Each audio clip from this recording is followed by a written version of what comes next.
Okay, we're on page 145 in the grammar, 145.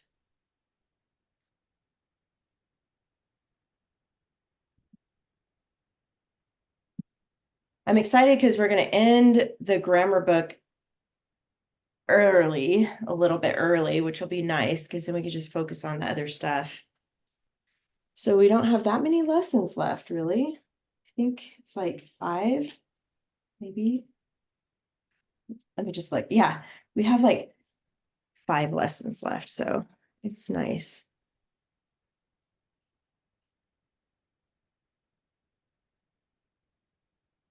Okay, and today's review, talking about adjectives. So obviously you guys both are familiar with adjectives. They describe a noun or a pronoun. Often 2 or more adjectives come before a noun. We know that. If the adjectives are coordinate, they need a comma. If they are cumulative, they do not need a comma. We've done this before, so this is review. So coordinate adjectives, each adjective independently describes the noun that it follows. So that's when you do need a comma. And here's a little rule. You can reverse the order or add and between them. So that's a test you can do. When you're looking at the adjectives, can you put them in a different order, or can you put the word and in between? And that's a test to tell you it is coordinate adjectives, and you do need a comma. That note is in the margin on the side, by the way. And then cumulative adjectives, this is that dosascomp, if you remember back when we talked about that. So just as a little reminder, go ahead and write that acronym in here next to coordinate or oh my goodness, cumulative. Hello, DOSASCOMP.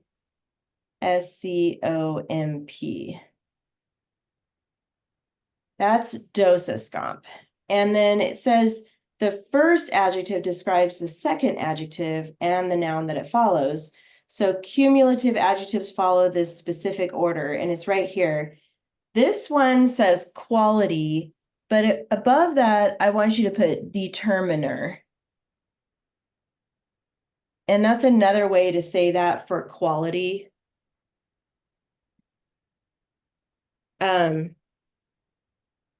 I gotta turn off my heater really quick.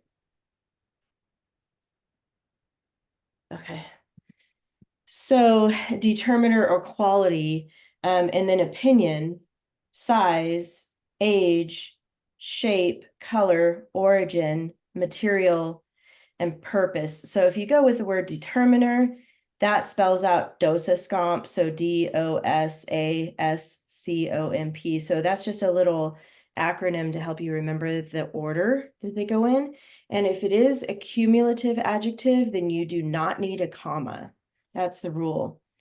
And a good test, again, would be to see if you can reverse the order or put and in between. And if it sounds weird, then it's probably a cumulative adjective.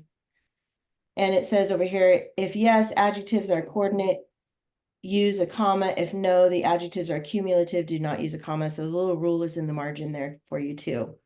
Here it says, test the adjectives and determine if they are coordinate or cumulative, and then circle the correct answer and insert commas where needed. So we're going to use that test. Can you reverse the order, and can you add and between? So looking at the first example, the hungry bald eagle. Can you reverse that? Could you say the bald hungry eagle? That sounds weird, but technically you probably could, but that sounds weird to me. Or can you put and in between the hungry and bald eagle? I mean, technically you could, but it doesn't really work. That's because for this one, the bald eagle is telling what kind of eagle. So it's the, instead of a brown eagle or some other type of eagle, you really do need the word bald next to the word eagle. Because if you say the bald, hungry eagle, you might think the eagle actually doesn't have any feathers or anything, like it's completely bald, but the bald eagle, is the American eagle, the symbol. So this one is actually going to be cumulative because it needs to stay in the same order. You can't reverse it. And we can't really put and in between. So this is cumulative. So above this column right here, put dosa scomp.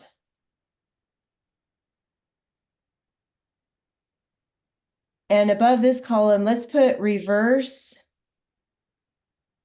order and then put and here, just to give you a little note. So if you can reverse the order or put and in between, it's coordinate. If you cannot, if it has to stay in a certain order, then it's cumulative under dosa scomp. So no comma here, yes comma here. All right, so try just read the next one, Michaela. A blissful active tiger. So can you reverse the order of those adjectives? Yes. Or it would be an active, boastful tiger. Yes. Can you put and in between? Yes. Technically, yes. So which one would it be? Coordinate.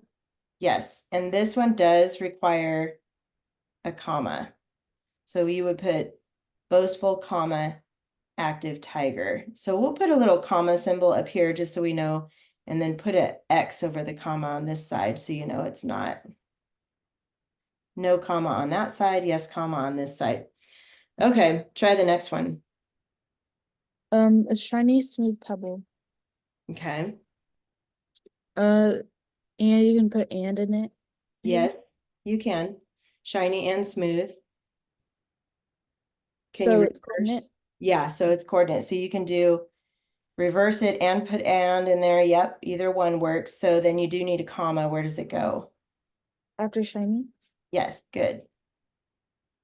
How about the next one? A noisy young monkey. Um, human. I can't say it, but human. I can say it. I know, I'm having a hard Coordinate. time. Cumulative, the second one. Yeah. Yes, because it's telling noisy is actually an opinion. And then young is the age. So this is where you've got dosa scomp. This is where you've got the order of how things should be when you're describing something. So you're right. It's cumulative. And if we changed it, a young, noisy monkey, I mean, technically it would work, but it doesn't really flow as easily as noisy young monkey. So, okay, what about the next one? A stubborn gray donkey. Mm-hmm. Um, is this like where it's describing what kind of monkey it is? Yeah, Stubborn is another opinion.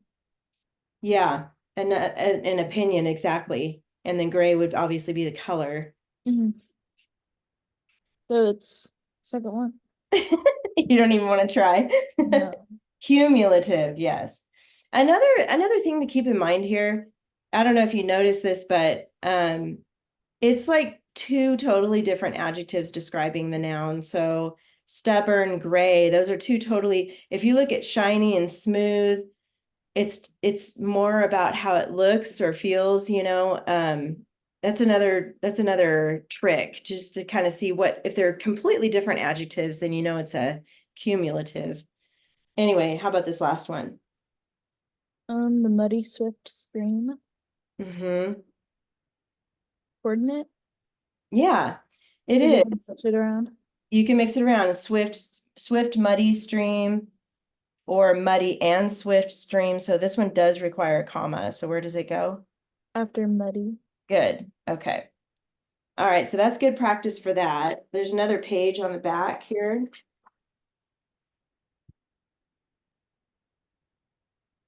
More comma stuff.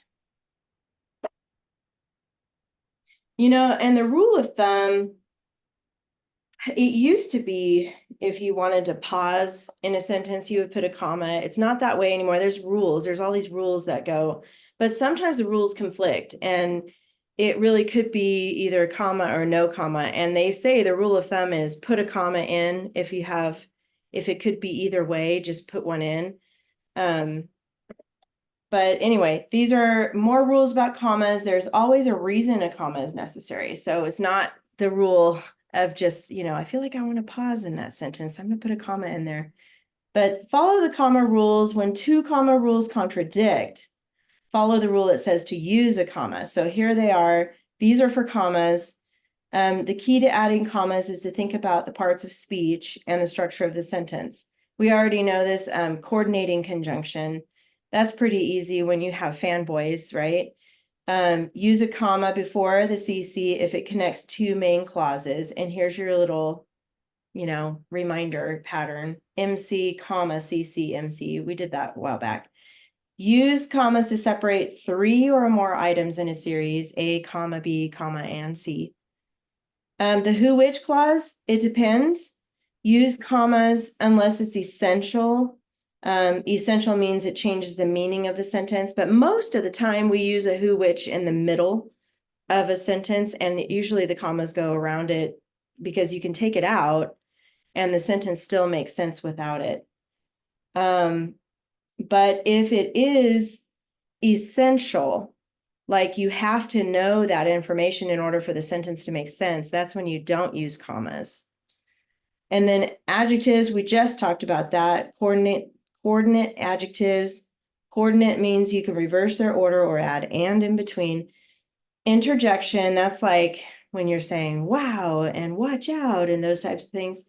Use a comma after an interjection that does not express a strong emotion. Like if it's like the character's thinking and he's like, that's when you do use a comma if it's not strong. So that's a rule for that. And then noun of direct address, always use commas. That's when you're speaking directly to someone, use a comma for that purpose. And then these quotation marks, these quotations, use a comma to separate an attribution from a direct quote. So you already know these. So quote, comma, and then attribution. But if the attribution comes first, comma, then the quote.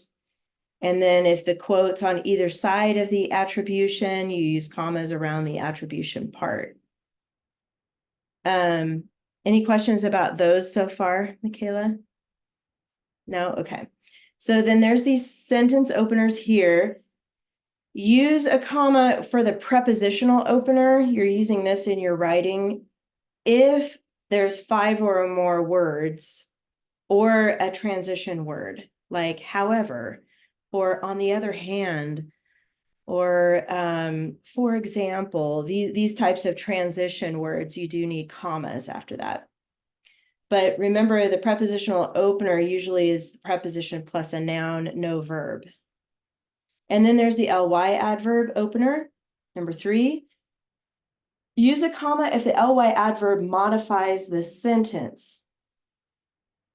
It was blank that blank. So like an example of that would be a sentence like, foolishly, Timmy bit into a hot pepper. So let's think about that sentence for a minute. Foolishly, Timmy bit into a hot pepper. So you can check that by asking, it was foolish that Timmy bit into a hot pepper. That works because that was a foolish thing for him to do. Foolishly, Timmy bit into the hot pepper. But if I use the sentence, eagerly, Timmy ate the cucumber, we'll say that. Eagerly, Timmy ate the cucumber. If I say it was eager that Timmy ate the cucumber, that doesn't really work. The eager part goes with the verb. So if it modifies the verb only, you do not, you do need a comma. If it's modifying the verb, you do need a comma. If it's use a comma, oh, sorry, I messed up. If it's modifying the verb, you do not need a comma. Sorry, guys. Or I say guys because I know that Josh is watching this later. But anyway, use a comma if the ly adverb modifies the whole sentence, like that one with foolishly, okay? You can't say it, you can say it was foolish that Timmy ate the hot pepper. Do not use a comma if it modifies the verb. Hopefully that made sense to you, but There's that little check right there that you can do. And then there's an ing opener. It's a word that has ing as the first word of the sentence. Use a comma after the phrase. Ing word, phrase, comma, main clause. So whenever you have ing, like watching, suddenly the man, blah, blah, blah, blah, blah. So if you start with like watching, let's say, watching the birds, suddenly the man brought his bird dog out. My brain is not awake this morning, but I did watch a little video about bird dogs and they're so cute. But anyway, clausal. Use a comma after the clause, AC, comma, MC. So remember that's the Asia word, the WWW word, plus a subject plus a verb, comma, and then the main clause after that. And then they just gave you an extra note at the bottom. Do not use unnecessary commas. So these are the comma rules. If you're ever writing and you're like, man, do I need a comma? Do I not need a comma? You can always go back to that page to check. All right, let's do this page. Go ahead and read that when you're ready. At once he throws the glowing red coals on the ground, igniting some dried moss. Fearfully the wolves, which hair stood on end, backed away. Yeah, that's like a little weird right there, but we'll fix that. Igniting is your vocabulary. That just means like setting on fire, basically. And then it starts off with the prepositional phrases. You want to start with those? At once, Good. on the ground, I think. Yes, on the ground. And on end. Yes, good. On end. All right, and there's two main clauses. We might as well just go down the checklist unless we get stuck, but how about the main clauses next? He throws the glowing red coals. Keep going. On the ground. Yeah, right there on the ground. He throws, well, it actually should be not throws. What would be a better word here? Through. Yeah, threw. So let's fix that. He threw the glowing red coals on the ground. And then there's one more main clause. Fearfully until away. It actually is going to be after that. So it's going to start with the. So that's probably going to be an opener. And we Yeah, don't put in there. yeah, exactly. That's right. Okay, so those are the two main clauses. We've got a who, which clause here. Where's that at? After wolves. Yeah, so it really shouldn't be which, though. That's the part that was a little weird sounding. So what would be a better word there for that spot? It's referring back to the wolves. Who? So it actually would be whose, Oh, would right. actually flow better right there. So WHOSE, talking about the wolves.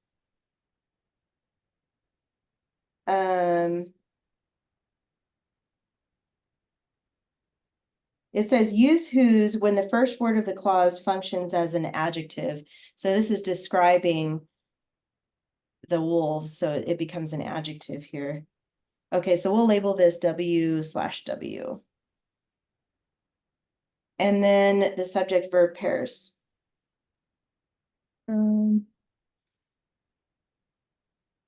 Glowing. Glowing is actually an adjective because it's describing the coals. So that would be red too. Yeah, so those both would be adjectives. So think about like, do you want to look for the verbs first or the subjects? Subjects. Okay, so let's look for the subjects then. He. Good. Whose. It's actually, since that's going to become an adjective describing the wolves, it's So it would be wolves then. it's actually hair. Uh, Because the subject here, well, wolves is also a subject, you're right about that, but also hair. So we're talking about the wolves whose hair stood Yeah, this is tricky. So, okay, let's go back to the top here. He, what is the verb that goes with he? Through, Yes. And then you've got your next subject is wolves. stood, It's actually going to be the hare stood, but the wolves, backed away. there we go, So it's backed away. And it actually is going to go like this. Backed away is actually the together, it's a verb because it's describing what he's doing. But you're right, then stood goes with hare because the hare stood on end. Does that make sense to you? Yeah. And then would fearfully be one? Fearfully is the ly adverb, actually. No. Yeah, and before we do that, oh no, it's there. It's there.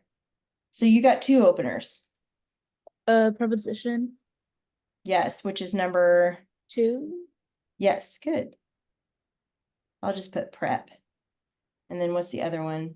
Ly. And Which is that's three. number, good. 3 ly. Awesome. Okay. Indent, we could just put a paragraph symbol here at the beginning.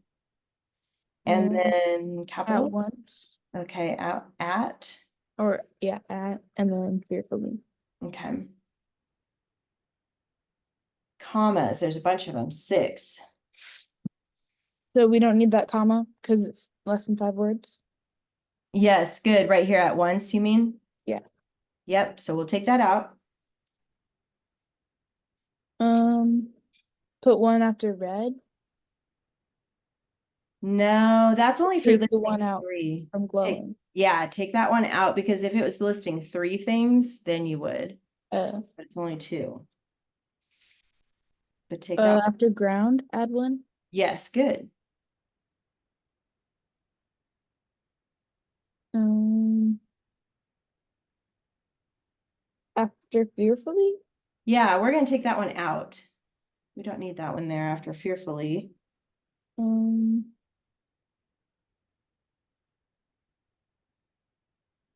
Oh, that's because remember earlier we were talking about how it modifies the verb.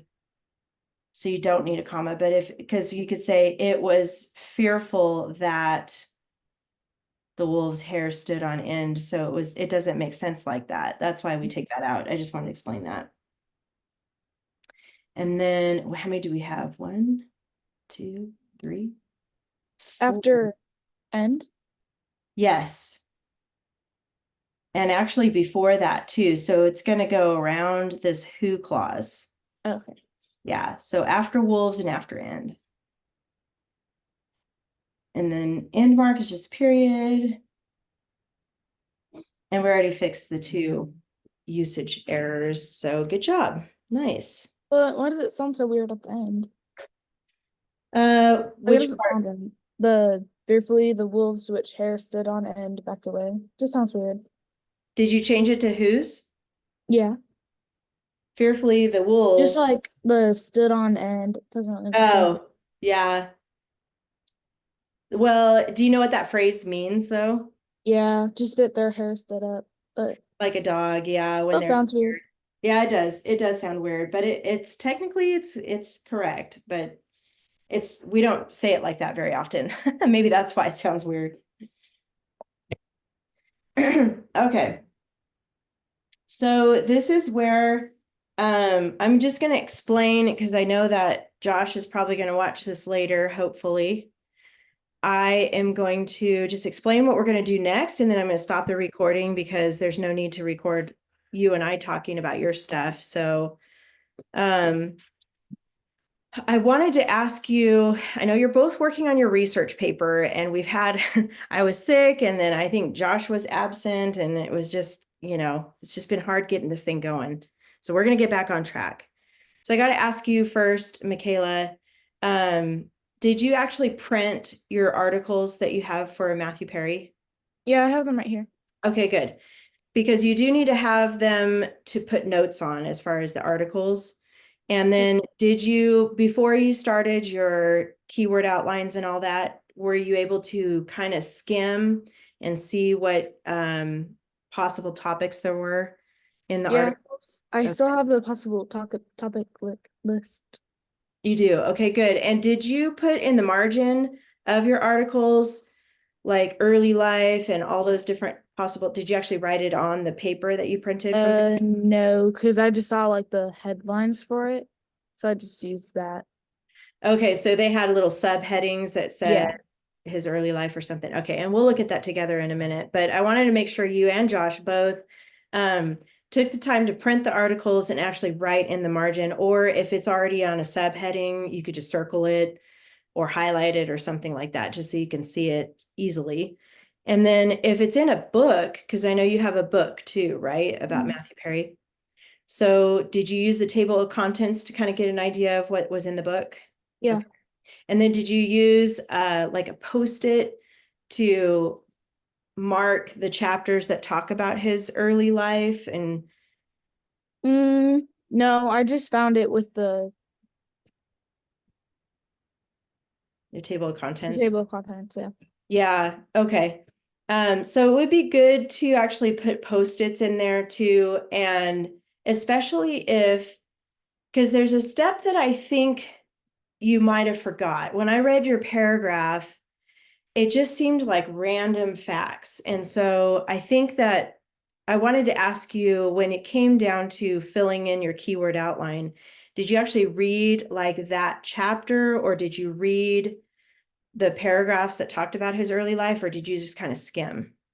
I just kind of skimmed it and put the random ones, I guess. Yeah. So I think that's the step that you're missing. And I want to make sure to say that so Josh can hear it too, because I do want you, once you decide on what your topic is, you need to actually read those sections of your articles and then read. You don't have to read like the whole chapter if it's long, but read a good chunk of it. Don't just skim it. It is important to actually read it, because I think we were going kind of fast, and when we're skimming, it's like okay, I see what he went to school here and he played tennis or whatever. But really, you need to read the content for details. Okay, so that's going to be something I'm going to have you work on this week. Is what I'm going to have both of you and Josh do is make sure you're reading. Just start with your first topic, Roman numeral 1. I know you already did your keyword outline and everything, but I think it needs to be a little bit more meaty. It needs to have more information in it. So what I'm going to have you guys do is look for those paragraphs or sections that talk about whatever the first topic is. I think both of you chose early life because that makes sense when you're writing about a person. So actually read the chapter and read those sections to find information to put in your keyword outline. You might need to change some of your keyword outline, is what I'm trying to say. You don't have to rewrite the whole paragraph, but I do want you to add more to it. It's pretty short, okay? And then make sure it flows. So read is really important. Read those parts. And then when you're reading it, especially in the book, because you probably don't want to, if you checked it out from the library or whatever, you don't want to actually write in the book, obviously. So you can use different size Post-it notes. And what I like to do is stick it out the side of the book. Like I'll put the where the chapter is, I'll put a Post-it at the chapter, but then on the side, I'll put like, oh, I really like this paragraph, or it has some good information in it. You can put Post-its on the side too to kind of refer back to.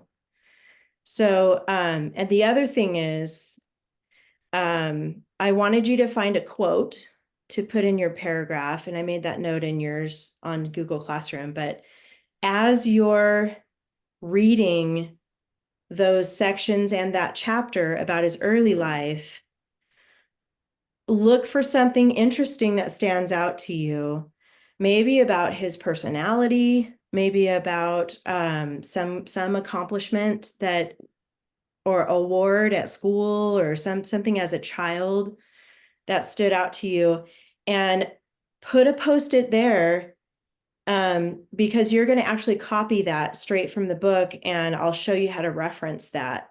You'll use words like according to, and then whoever the author is of either the article or the book, then you'll put according to the name, comma, quote, Matthew Perry was a class clown in third grade or something silly like that. Okay. Something interesting that's like stood out to you. Okay. Does that make sense, Michaela? Okay. And I know like for Josh, for George Washington, something that maybe something, I don't even know, I'm throwing this out there, but maybe like on his free time, George Washington loved to sit under a tree and read a book. I don't know. I'm making it up, but look for a quote like that where it tells something a little bit like a little snapshot of their childhood for this first paragraph. And you can put it anywhere in there. By the way, if you start the sentence with according to, that's actually a prepositional phrase. So you can count that as your prepositional opener. And that would be perfect. And you're going to actually use quotation marks. You do have to give credit to whoever wrote that. So the author of the article or the book. And then think about the logical order as you're reading it. Think about let's pretend when someone reads yours, Michaela, they don't even know who Matthew Perry is. They have no clue. And think of that and try to describe him and give him a background so that whoever's reading it would be like, oh yeah, I think I remember somebody like that, or that sounds interesting, so that it's easy for someone to understand who he is, okay, or was. I'm going to show you an example of someone. This isn't even my student. This is from the curriculum. They have student examples. So I'm going to share my screen really quick here so you can see this.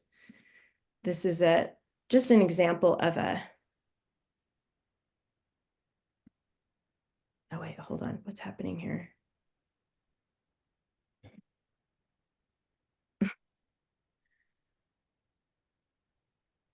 I think I got it. Okay, there we go. So this is a student named Savannah, not my student, but she wrote about Sarah Edmonds and called her title Civil War Hero. Don't worry about the title yet. You'll do that at the end. But notice how she starts out. I wanted you both to look at the size of her paragraph. It's a hefty paragraph. So don't be limited to your fused outline that only has 6 or 7 facts on it. Your paragraph's going to have a good solid 10 sentences, 11, 12, something like that. So it's got to be a hefty paragraph. She's added some things in here to transition between thoughts. Okay, so it flows better. But she's obviously introducing this person, Sarah Edmonds, had a challenging early life. And it's pretty generic, but it's, she brought in the words early life, and that's her topic for the first paragraph. Then going into when she was born, Sarah Emma Edmonds was born in December of 1841 on a small farm in Brunswick, Canada. Her father had hoped for a son among all his daughters to help him on the farm and unfairly resented Sarah. So this is a real person in history, and this is true. Sad for her. But anyway, you can see the prepositional opener here. In 1857, to escape an arranged marriage, Sarah ran away from home, aided by her mother. So she didn't really talk very much about her schooling as a young child, but she went into around the age where she, ran away and was escaping marriage. So I know for yours, Michaela, I think you had a couple of your topics were early life and then like later early life, kind of, right? If I remember right. Mm-hmm. Yeah. So I think you talked about his Matthew Perry's like schooling and stuff when he was in elementary and junior high and stuff like that. So just make sure to stay in chronological order with that. So then she's going into here. This is the opener 5, which is the Asia opener, because she feared her father would find her and to more easily find work. Edmonds disguised herself as a man. And then here's 6. This is oh, I'm drawing a blank. What's the 6 opener? Very short sentence. Oh, yeah. Thank you. She called herself Frank Thompson. Edmonds crossed the Canadian border to America and began working for a successful Bible publisher. So there's another little transition. So she ran away, and then she decided to dress like a man, not for the same reasons that that's happening today. Okay, this is to be able to escape having to marry this person and to find work. She wanted to be part of the military. And in those days, women were not allowed. She wanted to be able to fight for her country. And she was trying to cross the border. So a couple of other reasons why she chose to look like a man. She wasn't trying to be a man. She was just trying to pass, the guards and stuff. So, and then moving on here, Edmonds crossed the Canadian border to America and began working for a successful Bible publisher. Immediately when the Civil War started, Edmonds enlisted under her. This should have been alias. She misspelled this word. So this is not a perfect paper, by the way. An alias is a name that you give yourself that's fictitious. Okay, so Frank Thompson was her alias name. Eager to serve the country that had given her a new life. Okay, so she crossed over into America, and the only way she could be serving her new country was to look like a boy so that she could be part of the military. This is kind of funny though, because on her first attempt to enlist, she was denied due to her lack of facial hair. Obviously, she's a girl, so she's not going to have a beard. And then she put, the recruiter assumed she was younger than she really was, since most men her age had unruly beards. This is 1800s here. And then on her second try, which was 1 month later, she was approved because of the dwindling amount of soldiers. So they were desperate for more soldiers, so they went ahead and enlisted her. She was assigned to the 2nd Michigan Infantry for 3 years. The other soldiers laughed at her small feat, nicknaming her our little woman. They didn't know she really was a woman. Edmonds, knowing the truth, laughed harder than all of them at this. Sarah Edmonds had a difficult early life, but soon found her place in the Union Army. And then it goes on to her experience in the Army. I just wanted to show you how the student made sure it was chronological and then added sentence to kind of transition between facts and how it flows. It's not perfect, but it actually flows pretty well. So keep that in mind as you're using your fused outlines to write, okay? Any questions about that, Michaela? No? All right, so at this point, the goal this week is to go back. We're looking at Roman numeral 1 again, which is early life, and really read those sections in your sources and go back to your keyword outline and change or add to, giving a little more information in the outline.